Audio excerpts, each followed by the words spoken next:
Accords. Well, joining us now from New Jersey is Jason Greenblat, the former Middle East envoy in the Trump White House. And Jason, thanks for joining us again. Let's a lot of ground to cover here in the Middle East. Let's start with the Palestinian issue, because you were so involved with that. And this decision by the by the Biden administration to resume aid to the Palestinians, especially and maybe most controversially, that $150 million to UNRWA. Yeah, the Trump administration would never have done that. We were smart enough not to fall into the same old traps. And UNRWA is a corrupt organization. It supplies an endlessly expanding group of people. Our view was, and most people should pay attention to this, most of those recipients are not actually refugees. UNRWA has a distinct definition of refugees for Palestinians. UNRWA does not give Palestinians who live in these so-called refugee camps, these wretched refugee camps, any hope of a future. It's a Band-Aid on a system that constantly runs out of money. And the world should pay attention. The world should figure out what is the solution. If there is no solution imminent for the Israeli-Palestinian conflict, keeping these Palestinians in these camps is not a solution. It's terrible for the Palestinians. It's terrible for anyone whose money, including U.S. taxpayers, goes to this corrupt organization. And there needs to be an alternative solution. So I'm very disappointed that the Biden administration has just simply continued to fund this organization rather than think, how do we actually improve Palestinian lives and stop funding a bad organization? Now, the Trump administration and you and the team that dealing with Israel and the Palestinians in particular did try to sort of shift the parameters of the discussion there. The Biden administration seems to be backtracking on some of them. Of course, they are keeping the U.S. Embassy in Jerusalem, but on some of the language regarding, if you call West Bank or Judea and Samaria, the issue of settlements, the Golan Heights. What is the overall impact you feel this could have on any progress towards actually advancing the Israeli-Palestinian process?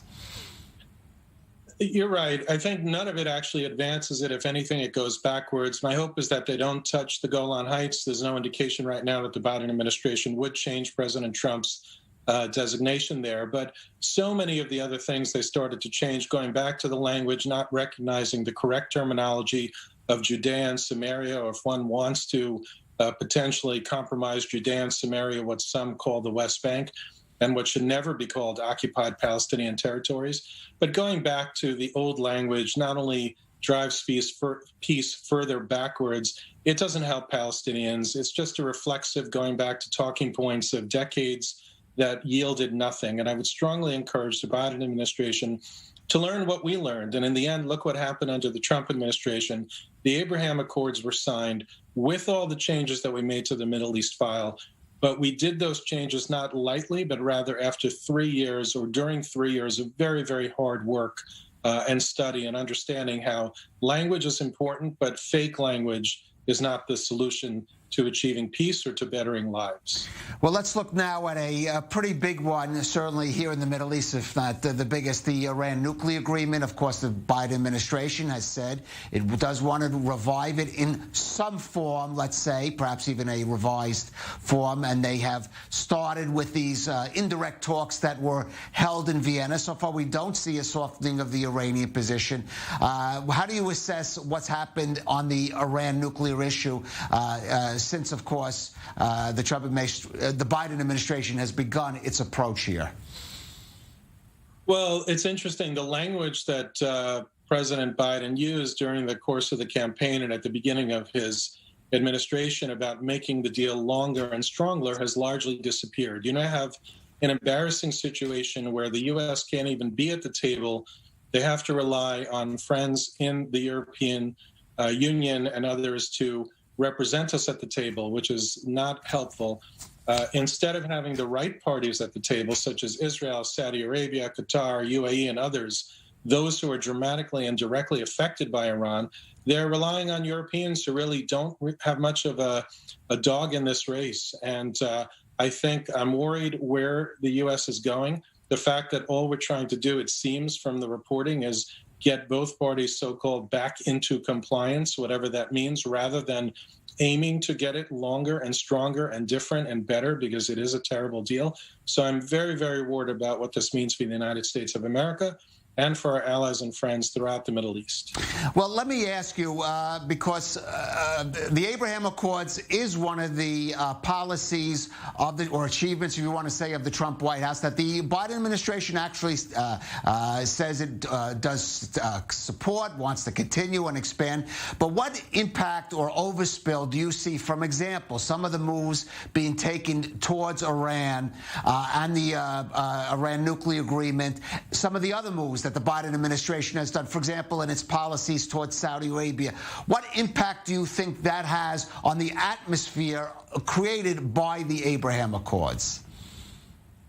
I'm not sure it's going to have a direct impact immediately on the Abraham Accords itself. I think almost wholeheartedly everybody supports peace, and therefore everybody supports the Abraham Accords, and hopefully the Biden administration will move in that direction. But where it does have a dramatic impact is on our allies and friends. You mentioned Saudi Arabia. Saudi Arabia is a critical ally and friend of the United States.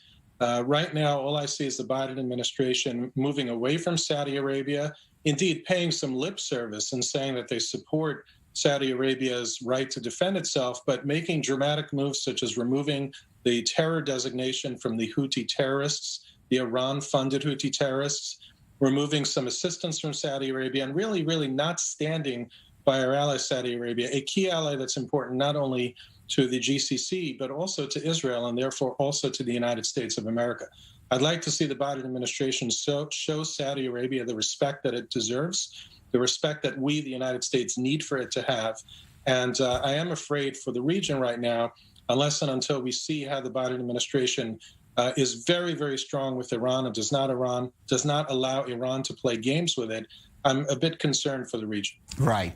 Now, I do want to go back to the Israeli-Palestinian issue, because one thing the Biden administration has been very cautious of has been suggesting that it's going to move ahead toward a solution of the Israeli-Palestinian conflict. They've been much more circumspect, for example, than the Obama administration. And I have to say, than at least the language and rhetoric used by President Trump, who talked about a deal of the century and had very ambitions. I mean, how do you respond to that? Do you think the Biden administration, though, is correct in being a little more circumspect, at least in its ambitions in this regard? Yes, there I do commend the Biden administration, and I do hope that they mean what they say. They are not rushing into a deal. I think that we tried to make a deal. We released a plan that we thought made sense.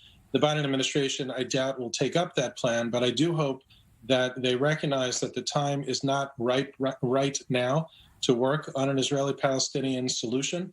I think the Palestinian Authority has shown that it is not serious and it's not ready to negotiate in good faith. We still have the Iran-funded terrorists, Hamas terrorists in Gaza. It remains to be seen whether there will be a Palestinian election. If one were to happen, that will be an interesting result and potentially help or severely hurt the peace process. So I hope that the Biden administration does not pick up that file anytime soon.